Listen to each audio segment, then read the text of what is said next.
मेरे प्रिय भाई और बहनों, हम इस चालीसे में हैं और इस चालीसे में हम प्रभु के दुख भोग के बारे में मनन करेंगे, प्रभु की मृत्यु के बारे में मनन करेंगे, प्रभु के पुनरुत्थान के बारे में भी मनन करेंगे। रोमियों के पत्र के अध्याय 3 उसके वाक्य 23 में हम पढ़ते हैं, संत पौलुस कहते हैं, सबने पाप किया और सभी ईश्वर की महिमा से वंचित हो गए। सबने पाप किया और सभी ईश्वर की महिमा से वंचित हो गए। पाप के द्वारा मनुष्य ईश्वर की महिमा से वंचित हो गया। पाप के द्वारा मनुष्य ने ईश्वर के द्वारा दी गई उस महिमा, गरिमा, सम्मान, आदर से वंचित हो गया। हम सभी जानते हैं पाप इस दुनिया में सबसे भारी चीज है। हर मनुष्य के लिए सबसे भारी, सबसे बड़ी समस्या पाप है। पूरी बाइबल की ये शिक्षा है कि पाप ही मनुष्य की सबसे बड़ी समस्या है और मनुष्य पाप के बोझ को ढो ढो कर थक जाता है। मनुष्य पाप की गठरी लेकर घूम रहा है, कहां उतारे ढूंढते रहता है। अगर पाप के लिए हमें क्षमा प्राप्त ना मिले, अगर पाप की उस बोझ को हम उतार नहीं पाए तो क्या होगा? पाप हमें खाता जाएगा, पाप बोध हमें खाता जाएगा। पाप बोध कितने ही लोगों के संसार में खाए जा रहा है। जो दुख आप कहते हैं, अधिकतर दुख हमारे पापों का बोझ है, हमारे पापों का कलंक है, हमारे किए हुए अपराधों और बुराइयों का नतीजा है। और इस संसार में कितने ही लोगों को पाप बोध खाए जा रहा है। कितने ही लोग आत्महत्या करते हैं, कितने ही लोग डिप्रेशन में आ जाते हैं, निराश हो जाते हैं, क्योंकि उन्हें पाप के उस बोझ से छुटकारा नहीं मिला है। तो उस बोझ से छुटकारा ना मिले तो सबसे पहले पाप बोध हमें खाता जाएगा, दूसरा हम पाप बोध खो देंगे। दुनिया में बहुत सारे लोग हैं जिनके दिल में पाप बोध है नहीं, कुछ भी करने को तैयार हो जाते हैं। उनके हृदय कठोर हो गए हैं, उनके हृदय पाप को पहचान नहीं पाते हैं, वे भले बुरे को पहचान नहीं पाते हैं। ये दोनों मनुष्य के लिए खतरनाक है। पाप बोध हमें खाए जाए ये भी खतरनाक है, और पाप बोध को हम खो दें ये भी खतरनाक है। इसलिए मनुष्य इस पाप के बोझ को उतारने के लिए कोई ना कोई उपाय ढूंढते रहता है। सभी धर्मों में यज्ञ, बलिदान, दान, पुण्य इत्यादि के लिए स्थान है। क्या कारण है? मनुष्य का विश्वास है कि यज्ञ के द्वारा, किसी जानवर की हत्या के द्वारा, रक्त बहाए जाने से हमें पाप मुक्ति मिलती है। अभी मुझे याद है कई साल पहले हमारे बनारस के पास एक दूसरा जिला है जौनपुर जिले में एक गरीब परिवार में एक साधु बाबा जी आए। किस तरह के साधु बाबा हम नहीं जानते हैं, और परिवार में कई क्लेश थे, और उन्होंने अपने जीवन के संकटों के बारे में उनसे कहा, तो कहा कि तुम्हारे परिवार पर कोई क्लेश है, एक मनुष्य के बलि के द्वारा तुमको छुटकारा मिलेगा। सबसे छोटा बच्चा, उसकी बलि चढ़ाई जाए तो तुमको छुटकारा मिलेगा। विश्वास करेंगे परिवार के लोग उस बंधन से छुटकारा पाने, क्लेश से छुटकारा पाने, संकट से छुटकारा पाने के लिए अपने सबसे छोटे बच्चे का बलि चढ़ाई। इतिहास में हम पढ़ते हैं नरबलि चलती थी, जानवरों की बलि तो चलती ही है, लेकिन नरबलि भी होती थी। पापों से छुटकारा पाने, पाप के उस बोझ और बंधन से छुटकारा पाने के लिए लोग विश्वास करते थे कि जानवरों और मनुष्य का रक्त बहाए जाने से उनको छुटकारा मिलेगा। हम पढ़ते हैं इब्रानियों के पत्र के अध्याय 9 उसके वाक्य 22 में, इब्रानियों का पत्र अध्याय 9 वाक्य 22 में संत पौलुस कहते हैं, बिना रक्तपात के पाप क्षमा नहीं होती। बिना रक्तपात के पाप क्षमा नहीं होती। इसलिए हम पढ़ेंगे यहूदी संप्रदाय में भी, यहूदी परंपरा में भी बलिदान की प्रथा थी। आप पढ़ेंगे लेवी ग्रंथ में, विशेष करके लेवी ग्रंथ में बलिदानों के बारे में, विशेष करके प्रायश्चित के बलिदान के बारे में बहुत वर्णन दिया गया है। आप पढ़ेंगे लेवी ग्रंथ के अध्याय 18 उसके वाक्य 14 में मूसा स्वयं प्रायश्चित का बलिदान चाहते हैं। मूसा स्वयं प्रायश्चित का बलिदान चाहते हैं। उसी तरह से आप पढ़ेंगे लेवी ग्रंथ के अध्याय 9 उसके वाक्य 7 में मूसा हारून को आदेश देते हैं कि तुम प्रायश्चित का बलिदान चाहा करो। आगे हम पढ़ेंगे लेवी ग्रंथ के अध्याय 23 उसके वाक्य 27 में प्रायश्चित की बलि के दिन के बारे में बताया गया है और किस तरह प्रायश्चित का बलि चाहा जाए इसके बारे में बताया गया है। इतिहास ग्रंथ के दूसरे इतिहास ग्रंथ के अध्याय 29 उसके वाक्य 23 में भी किस तरह प्रायश्चित के बलिदान में बकरों को इस्तेमाल किया जा सकता है इसके बारे में बताया गया है। तो पुराने विधान में आप पढ़ेंगे कि इस तरह बकरों, मेढ़ों और बछड़ों की बलि चढ़ाई जाती थी और उनका रक्त बहाए जाने से उनका विश्वास था उनके पापों का कलंक मिट गया है। ये ना केवल 2000 वर्ष पहले की बात है, आज भी समस्त संसार में विभिन्न लोग इस तरह कार्य करते हैं। जब आप ओझा सोखा के पास चले जाते हैं, वे भी किसी न किसी चीज़ की बलि चाहते हैं। उनका विश्वास है रक्त बहाए जाने से मनुष्य के पाप के बोझ से, कलंक से छुटकारा मिलता है। हम प्रभु यीशु के इस संसार में आगमन के बारे में वचन में पढ़ते हैं। यूहन्ना का सुसमाचार अध्याय 3 वाक्य 16 में वचन कहता है, जो आप कंठस्थ जानते हैं, ईश्वर ने संसार से इतना प्यार किया कि उसने उसके लिए अपने एकलौते पुत्र को अर्पित किया, जिससे जो भी उसमें विश्वास करे उसका सर्वनाश न हो बल्कि उसे अनंत जीवन मिले। तो प्रभु यीशु के संसार में आने के बारे में वचन कहता है कि यह ईश्वर के प्रेम का चिन्ह है और वह मनुष्य को सर्वनाश से बचाने के लिए है। यूहन्ना अपने पहले पत्र के अध्याय 4 उसके वाक्य 10 में कहते हैं कि ईश्वर ने हमसे प्रेम किया और हमारे पापों के प्रायश्चित के लिए अपने पुत्र को इस संसार में भेजा।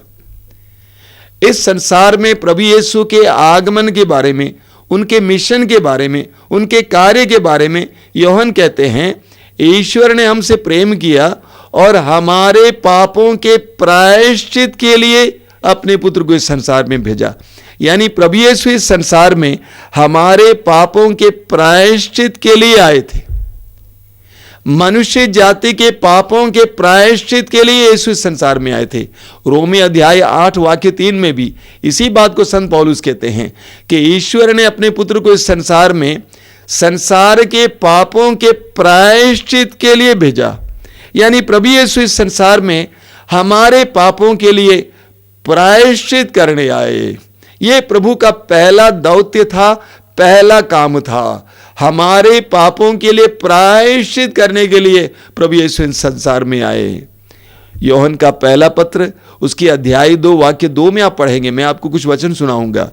यूहन्ना का पहला पत्र अध्याय 2 वाक्य 2 में आप पढ़ेंगे, प्रभु यीशु ने, उन्होंने हमारे पापों के लिए प्रायश्चित किया, न केवल हमारे पापों के लिए बल्कि समस्त संसार के पापों के लिए प्रायश्चित किया। प्रभु यीशु हमारे पापों के लिए प्रायश्चित करने आए। हमने पाप किया लेकिन प्रायश्चित प्रभु ने किया, क्योंकि उन्होंने हमसे इतना प्यार किया कि हमारे पापों का दंड अपने ऊपर ले लिया। हमें प्रायश्चित करना चाहिए था, लेकिन हमारे बदले प्रभु यीशु ने प्रायश्चित किया। आप पढ़ते हैं इस्यास नबी अध्याय 53 उसके वाक्य 4 और 5 में, विशेष करके 5 में आप पढ़ेंगे कि हमारे अपराधों के लिए वह दंडित किया गया, हमारे अपराधों के लिए वह दंडित किया गया। यीशु हमारे अपराधों के लिए दंडित किए गए। मान लीजिए आपका कोई रिश्तेदार या आपका भाई या बहन या कोई अपराध करता है और उसको पकड़ा जाता है, जेल में डाला जाता है, लेकिन कोई दूसरा व्यक्ति उसके प्रति प्रेम के कारण उस व्यक्ति यानी आपके भाई या बहन के दंड को अपने ऊपर ले लेता है। बार बार मैं आपको कहानियां सुनाता हूं इसके बारे में। जिस तरह मैंने कहा एक बार आपको कि मान लीजिए मेरा छोटा भाई कहीं से कोई चोरी करता है, बहुत ही कीमती चीज चोरी करता है और वो उसको छिपा नहीं पाता है, लोगों को पता चलता है, पुलिस को पता चल जाता है और वो भागने लगता है। बचने के लिए वो मेरे पास आता है, कहता है भैया मैं क्या करूं, मैं पकड़ा जाऊंगा। मैं उसको बहुत प्यार करता हूं, उसकी बीवी है, बच्चे हैं, मेरा कोई नहीं है, मैंने सोचा चलो इसको बचाया जाए। मैं उससे कहता हूं, बेटा तुमने जो चोरी की उस माल को मुझे दे दो, वो माल मैं ले लूंगा। और वो चोरी का माल मुझे दे देता है, पुलिस किसको पकड़ेगी? मुझे पकड़ेगी, क्योंकि चोरी का माल मेरे पास है। मैं अपने भाई के लिए चोर बन जाता हूं, हालांकि मैंने चोरी नहीं की। कोरिन्थियों के दूसरे पत्र के अध्याय 5 वाक्य 21 में संत पौलुस कहते हैं, यीशु मसीह का कोई पाप नहीं था, लेकिन हमारे लिए वो पापी बना। जैसा कि मैं चोर नहीं था, मैंने चोरी नहीं की थी, लेकिन मेरे भाई को छुड़ाने के लिए, बचाने के लिए मैं चोर बन गया। यह प्रायश्चित है। प्रभु यीशु ने 2000 वर्ष पहले यही किया।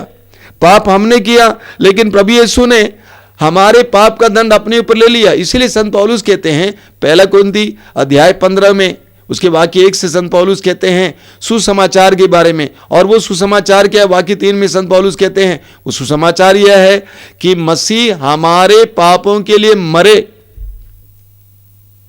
उस सुसमाचार का पहला हिस्सा यह है, मसीह हमारे पापों के लिए मरे, यीशु हमारे पापों के लिए मरे। यह एक बहुत बड़ा सुसमाचार है, यही सुसमाचार है। और वो उसके बाद जी उठे, दूसरा हिस्सा है। तो प्रभु यीशु सारे संसार के सभी पापियों के सभी पापों के लिए एक बार एक महान बलिदान चाहा, वो हमारे लिए मरे। इसलिए योहन के सुसमाचार के अध्याय 1 उसके वाक्य 29 में आप पढ़ेंगे, योहन बपतिस्ता अपने 2 शिष्यों के साथ खड़े थे और उन्होंने यीशु को वहां से गुजरते हुए देखा। और योहन बपतिस्ता ने कहा, देखो ईश्वर का मेमना जो संसार का पाप उठा ले जाता है। देखो ईश्वर का मेमना जो संसार का पाप उठा ले जाता है। प्रभु यीशु को योहन बपतिस्ता ने ईश्वर का मेमना कहा जो संसार का पाप उठा ले जाता है। इसको समझने के लिए हमें लेवी ग्रंथ के अध्याय 16 वाक्य 21 और 22 को सुनना होगा। वहां पर मूसा हारून को आदेश देते हैं। क्या आदेश देते हैं? कि बलि के बकरे को ले आओ और उस बकरे के सर पर दोनों हाथ रखो और समस्त इस्राएलियों के सारे पापों को उच्छेदित करो, घोषित करो, स्वीकार करो और उस बकरे को पूर्व निर्धारित व्यक्ति के साथ निर्जन प्रदेश में भेज दो। और वो बकरा समस्त इस्राएलियों के सारे पापों के बोझ को ढोते हुए उस निर्जन प्रदेश में चला जाएगा, वह उनके सारे पापों को उठा कर ले जाएगा। यही बात तो हुई। 2000 वर्ष पहले प्रभु यीशु इस संसार में आए और उन्होंने हमारे पापों के बोझ को अपने ऊपर ले लिया। वचन में लिखा हुआ है इस्यास अध्याय 53 वाक्य 4 में, वो हमारे दुखों से लदा हुआ था। अगला, हमारे पापों के लिए उसे दंडित किया गया, वह हमारे पाप और अपराधों को अपने ऊपर ले लिया। इस प्रकार हमारे लिए क्रूस पर मरे। योहन का पहला पत्र उसकी अध्याय 2 वाक्य 2 में संत योहन कहते हैं कि मसीह हमारे पापों के लिए, उन्होंने हमारे पापों के लिए प्रायश्चित किया। उन्होंने हमारे पापों के लिए प्रायश्चित किया, न केवल हमारे पापों के लिए बल्कि समस्त संसार के पापों के लिए। प्रभु यीशु ने 2000 वर्ष पहले कलवारी पहाड़ पर जो क्रूस पर लटकते हुए बलि चढ़ाया है, योहन कहता है वो हमारे पापों के लिए प्रायश्चित है। न केवल हमारे पापों के लिए प्रायश्चित बल्कि समस्त संसार के पापों के लिए प्रायश्चित है। बोलिए hallelujah, hallelujah, hallelujah, hallelujah, hallelujah. तो प्रभु यीशु ने हमसे इतना प्यार किया कि हमारे पापों के बोझ को, हमारे पापों के दंड को अपने ऊपर ले लिया। आप पढ़ेंगे इस्यास नबी के ग्रंथ के अध्याय 53 वाक्य 6 में लिखा हुआ है कि हम भेड़ों की तरह भटक गए थे, लेकिन हमारे पापों का भार ईश्वर ने उस पर डाल दिया। हमारे पापों का भार ईश्वर ने उस पर डाल दिया। हमारे पापों से वह दब गए थे, वह कुचल दिए गए थे, क्योंकि हमारे पापों के कारण। तो प्रभु यीशु हमारे लिए प्रायश्चित करने के लिए संसार में आए, हमारे पापों के प्रायश्चित के लिए उन्होंने दुख सहा और उन्होंने रक्त बहाया। पहला पेतरुस अध्याय 1 वाक्य 18 और 19 में पेतरुस कहते हैं, आप लोगों का उद्धार सोने चांदी जैसे नश्वर वस्तुओं की कीमत पर नहीं हुआ है, बल्कि एक निर्दोष तथा निष्कलंक मेमने अर्थात मसीह के मूल्यवान रक्त की कीमत पर हुआ है। आप लोगों का उद्धार सोने चांदी जैसे नश्वर वस्तुओं की चीजों की कीमत पर नहीं हुआ है, बल्कि एक निर्दोष तथा निष्कलंक मेमने अर्थात मसीह के मूल्यवान रक्त की कीमत पर हुआ है। प्रभु यीशु ने 2000 वर्ष पहले क्रूस पर जो रक्त बहाया, वो रक्त आप और मेरे पापों के प्रायश्चित के लिए बहाया। उनके महान प्रेम में उन्होंने हमारे पापों के लिए प्रायश्चित किया। वो हमारे लिए प्रायश्चित के बलि बने, प्रायश्चित के बलि का मेमना बने, ताकि हमें छुटकारा मिले। बोलिए हालेलुया, हालेलुया, हालेलुया। यूहन्ना का पहला पत्र अध्याय 1 वाक्य 7 में बार बार आप सुनते हैं। यूहन्ना का पहला पत्र अध्याय 1 वाक्य 7 में यूहन्ना कहते हैं कि ईश्वर के पुत्र का रक्त हमें हर पाप से शुद्ध करता है। ईश्वर के पुत्र का रक्त हमें हर पाप से शुद्ध करता है। आप इब्रानियों के पत्र के अध्याय 9 और 10 में बार बार इसके बारे में पढ़ेंगे। ईश्वर के पुत्र का रक्त हमें हर पाप से शुद्ध करता है। इस दुनिया में कोई ऐसा पाप नहीं है जिसको प्रभु यीशु के बलिदान के द्वारा, उनके पवित्र रक्त के द्वारा छुटकारा नहीं मिलता है। सारे पापों के कलंक को प्रभु यीशु के पवित्र रक्त के द्वारा मिटाया जाता है। रोमियों के पत्र के अध्याय 3 उसके वाक्य 25 में आपने सुना है बार बार, वहां पर पौलुस कहते हैं, ईश्वर ने चाहा कि ऐसा रक्त बहाकर पापों का प्रायश्चित करें और हम विश्वास के द्वारा उसका फल प्राप्त करें। तो 2000 वर्ष पहले प्रभु यीशु इस संसार में क्या के लिए आए थे? आप और मेरे और समस्त संसार के पापों के लिए प्रायश्चित करने के लिए आए थे। एक ऐसी प्रायश्चित बलि चाहने के लिए आए थे जो समस्त संसार के सब समय के पापों का दंड मिटाए। इसलिए आज आप और मुझे प्रायश्चित करने की जरूरत नहीं होती है। एक बार एक बहन ने फोन करके मुझसे पूछा कि स्वामी जी, मेरे परिवार में एक के बाद एक बीमार पड़ जाता है, आप मुझे बताइए मैं क्या प्रायश्चित करूं? मैंने कहा, बहन, आपको प्रायश्चित करने की जरूरत नहीं है। पापों के लिए प्रायश्चित हो चुका है। हां, आप अपने पापों के उस दर्द से छुटकारा पाने के लिए कोई तपस करते हैं, त्याग करते हैं, प्रेम में अच्छी बात है, लेकिन आपके पापों के प्रायश्चित के लिए यीशु एक बार कलवारी पहाड़ पर मर चुके हैं और ये ईश्वर की योजना का हिस्सा है। पहला कुरिन्थी अध्याय 15 वाक्य 3 कि यीशु हमारे पापों के लिए मरे जैसा कि धर्म ग्रंथ में लिखा गया है। यानी 2000 वर्ष पहले प्रभु यीशु का क्रूस पर मरना कोई दुर्घटना नहीं है, बल्कि वह ईश्वर की योजना के तहत हुआ है। ईश्वर की योजना का हिस्सा है कि यीशु हमारे पापों के लिए प्रायश्चित करें। ईश्वर ने चाहा कि इसका रक्त बहाकर हमारे पापों का प्रायश्चित करें। यह ईश्वर की योजना थी। ईश्वर ने मनुष्य को इतना प्यार किया कि मनुष्य को उस पाप के दलदल में देखना नहीं चाहा, उस पाप के बंधन में देखना नहीं चाहा। कितने ही जानवरों की बलियां चढ़ाई गई, उन बलियों के द्वारा उसको छुटकारा नहीं मिला।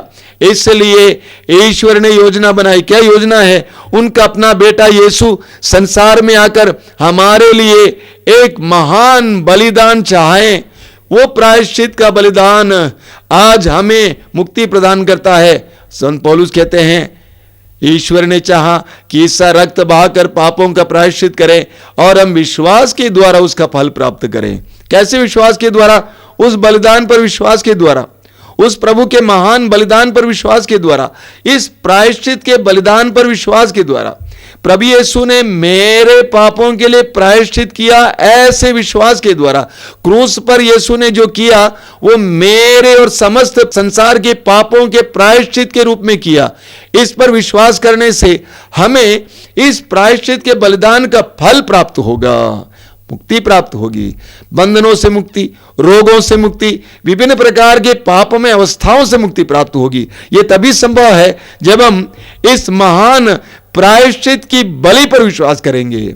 सिर्फ यीशु पर विश्वास करने से नहीं, सिर्फ ईश्वर पर विश्वास करने से नहीं, इस प्रायश्चित की बलि पर विश्वास करने से। गलातियों के पत्र के अध्याय 2 वाक्य 20 में संत पौलुस क्या कहते हैं? वो कहते हैं, दूसरा हिस्सा है, जो जीवन में शरीर में जीता हूं उसका एकमात्र प्रेरणा स्रोत है ईश्वर के पुत्र पर विश्वास, जिसने मुझसे प्यार किया और मेरे लिए अपने आप को अर्पित किया। इसको आपको भी दोहराना होगा कि प्रभु यीशु ने मुझसे प्यार किया और मेरे लिए अपने आप को अर्पित किया। मेरे पापों के बोझ को उन्होंने अपने ऊपर उठाया और मेरे पापों के दंड को अपने ऊपर उठाया। मेरे पापों के लिए उन्होंने प्रायश्चित की बलि चढ़ाई। तब हमें उस बलि का फल मिलेगा। आंखें बंद कीजिए, आइए हम प्रार्थना करें। आंखें बंद करके समय देखने का प्रयास कीजिए कलवारी पहाड़ के उस क्रूस को, 2 डाकुओं के बीच लटके हुए यीशु। लोगों ने उनको शर्मिंदा करना चाहा, लज्जित करना चाहा, लेकिन सच्चाई यह है कि यीशु हमारे लिए वहां लटके हुए थे। हमारे पापों के लिए प्रायश्चित की बलि बनकर वहां पे लटके हुए थे। सारे संसार के पापों की प्रायश्चित की बलि बनकर वहां पे लटके हुए थे। उनके शरीर से बह निकला एक एक रक्त हमें पाप के कलंक से मिटा देता है। हमारे अंदर पाप के द्वारा बोझ और कलंक जो आया उससे हमें छुटकारा देता है। इस समय विश्वास करना, वचन पर विश्वास करना। ईश्वर ने चाहा कि इसका रक्त बहाकर हमारे पापों के लिए प्रायश्चित करे और हम विश्वास के द्वारा उसका फल उत्पन्न करें। इस समय अपने हृदय में बोलिए, यीशु मैं विश्वास करता हूं तू इस संसार में आया मेरे पापों के लिए बलि चढ़ने के लिए, मेरे पापों के लिए प्रायश्चित करने के लिए। तू इस संसार में आया मेरे पापों के लिए प्रायश्चित करने के लिए, संसार भर के सभी लोगों के पापों के लिए प्रायश्चित करने के लिए तू प्रायश्चित की बलि बना। धन्यवाद यीशु, धन्यवाद यीशु, धन्यवाद यीशु। तेरी स्तुति, तेरी आराधना, तेरी महिमा। तेरी स्तुति, तेरी आराधना, तेरी महिमा। तेरी स्तुति, तेरी आराधना, तेरी महिमा।